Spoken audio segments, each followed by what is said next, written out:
Good morning, students. Now coming to the last topic of chapter biomolecules. This is the last topic. Students, living organisms are represented by number of biomolecules, thousands of biomolecules. There are thousands of biomolecules, and all these molecules are turn over in nature, means they are interconvertible. And these biomolecules, they are constantly changing. That is due to chemical reactions.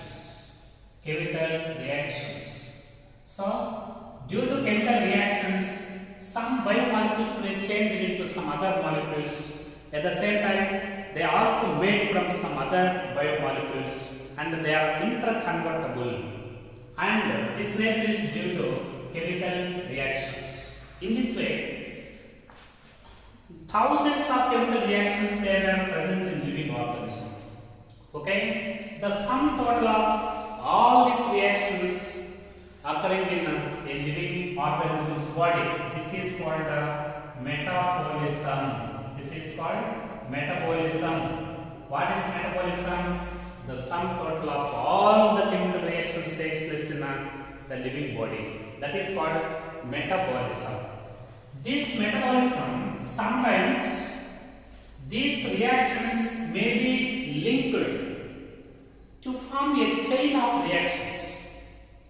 Sometimes all these reactions may be linked to form a chain of reactions. That is called metabolic pathway.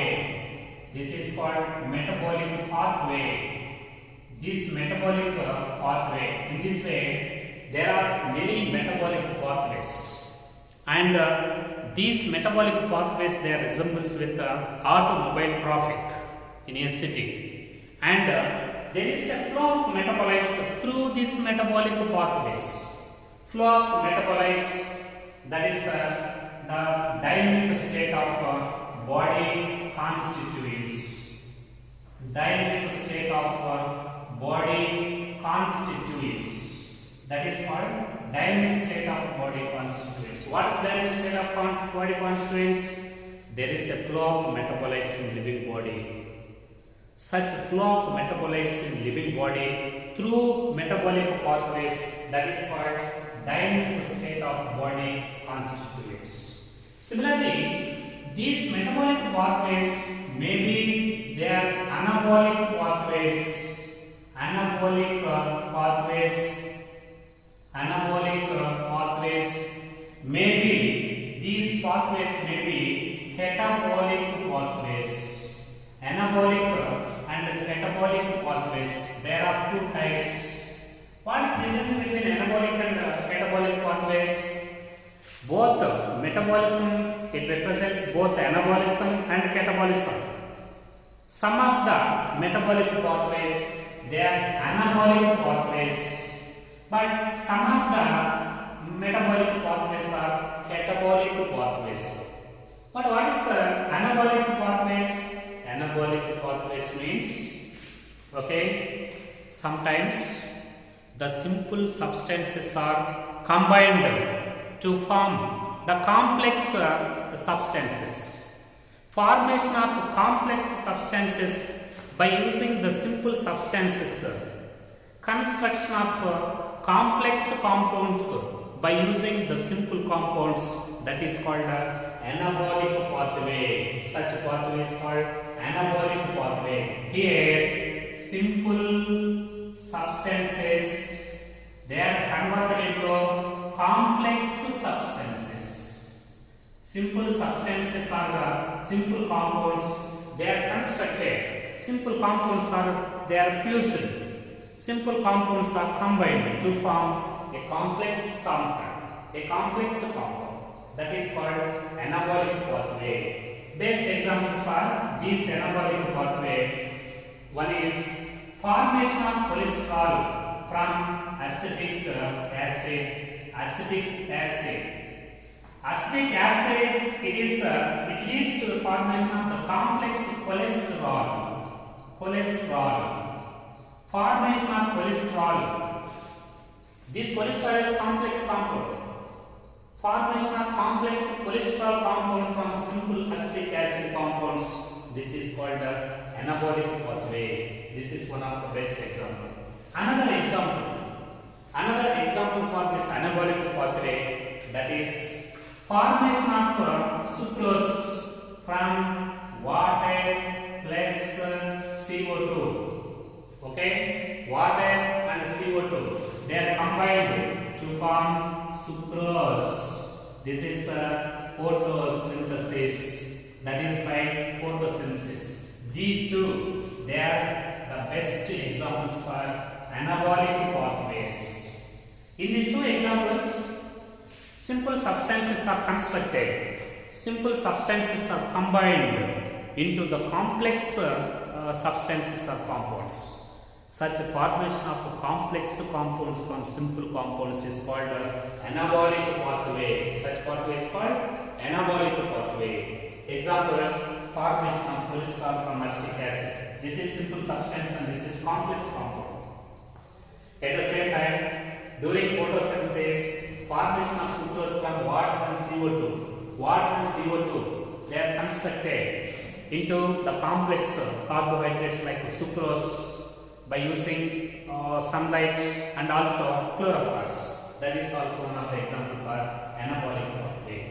So generally, in this anabolic pathways, that is in the formation of complex compounds from simple compounds, it also requires energy.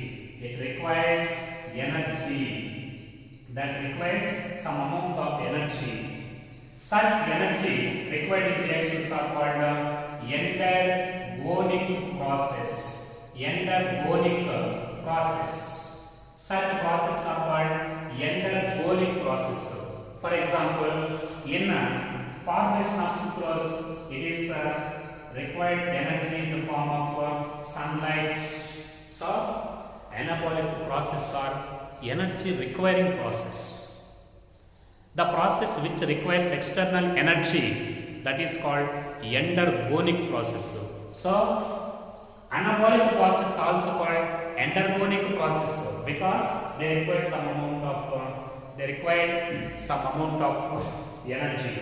At the same time, these anabolic processes are also called constructive process. They are also called constructive process and also called reductive process. They are called reductive process because simple compounds are reduced into complex compounds.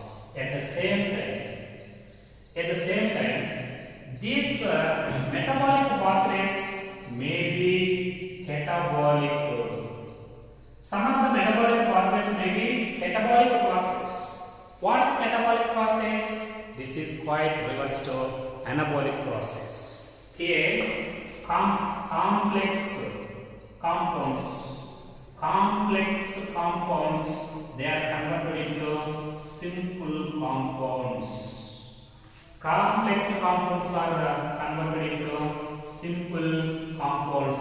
This is called catabolism. Okay? Actually, the complex molecules, they are degraded into the simple substances. So that this is also called oxidative process. They are called oxidative process. And they also release these catabolic reactions, they release some amount of energy. So that these release energy. Because of the evolution of energy from this type of catabolic reactions, these reactions are also considered as exergonic process. Exergonic process. They are called exergonic process. So, students, anabolic process, they require energy, so that they are endergonic process. Catabolic process, they release some amount of energy present in the form of bonds. They release some amount of energy present in the bonds, so that they are called hexagonic process. One of the best example for these type of hexagonic process, oxidation of glucose into lactic acid, conversion of glucose into lactic acid in our muscles. That is one of the best example. Such a oxidation of glucose into lactic acid, it occurs in 10 reactions, and collectively these 10 reactions are called glycolysis. This is called glycolysis. So that one of the best example for catabolic process, this is conversion of glucose into lactic acid in our skeletal muscles. In our skeletal muscles. So that it requires 10 reactions. Collectively, these 10 reactions of the metabolism is called glycolysis. This is called glycolysis. In this way, the energy which is released from this oxidation, the energy released from the oxidation of food material, that is in respiration process. So, in catabolic process, that is the conversion of glucose into lactic acid, or that is in hexagonic process, some amount of energy is released. Such energy, this is released in the form of adenosine triphosphate. That is released in the form of adenosine triphosphate. Simply this is abbreviated as ATP. This ATP, it is a type of nucleotide. Very, very important. ATP is a nucleotide with two extra phosphates. Adenosine triphosphate is nothing but the energy present in the cells. This is the reserve energy present inside the cell. The reserve energy found inside the cell is adenosine triphosphate. So that this adenosine triphosphate is also called energy currency of the cell. That is called energy currency of the cell. Very, very important. Energy, ATP is called energy currency of the cell, because this is the reserve energy inside the cell. The energy which is released in oxidation process of food materials, it is preserved. That is preserved in the form of adenosine triphosphate. So that this is energy currency of the cells. At the same time, how the living organisms they derive energy, how this energy is prepared inside the living organisms, how this energy is utilized in the living cell, and how this energy is stored, in which form they are stored energy inside the living cell, and all these things can be understood in a separate disciplines in biology, that is called energetics. And entire this can be studied under a separate branch, under a separate discipline, that is called energetics. At the same time, all the biomolecules present in a cell. Okay? Now coming to the living state. All the biomolecules present in a living cell, they must be in required concentration. They must be in required concentration. The excess concentration of these biomolecules and low concentration of these biomolecules inside the living cell, it unbalances the living. It unbalances the living, so that there is a narrow range of concentration of each and every biomolecules inside this living organism. So all biomolecules, they must be in required concentration. Okay. For example, the blood concentration of glucose. blood concentration of glucose, that is 4.5 to 5 micromoles. That is the concentration of glucose in blood. So the blood concentration of glucose, it must be in 4.5 to 5 millimoles. 4.5 to 5 millimoles. That is the blood concentration of glucose. But in case of hormones, they must be in nanograms per milliliters. Nanograms per milliliter. That is the concentration of hormones. So all the biomolecules, they must be in required concentration inside the living cell. Such concentration, that is blood concentration of glucose, is 4.5 to 5 millimoles. At the same time, hormones concentration in living cell, that is nanograms per milliliter. So when all these my biomolecules are present exactly in required concentration, now that is called steady state. That is called steady state. Very, very important. If all these biomolecules are exactly present in required concentration in a cell, now that is called steady state. Okay? At the same time, the physical and chemical process, they reach equilibrium. They reach equilibrium. At equilibrium, they do not work. The physical and chemical reactions or process, they reach equilibrium. At equilibrium, they do not perform work. But steady state is it is continuously takes place in living body. Steady state is there is no equilibrium for steady state. So equilibrium means steady state is non-equilibrium. It is a non-equilibrium steady state. Steady state has no the equilibrium. It is non-equilibrium. So these living organisms and living reactions that continuously takes place in the living organisms throughout the life of the living organisms. So living state, okay, living state is a non-equilibrium steady state. Living state is a non-equilibrium steady state. Very, very important.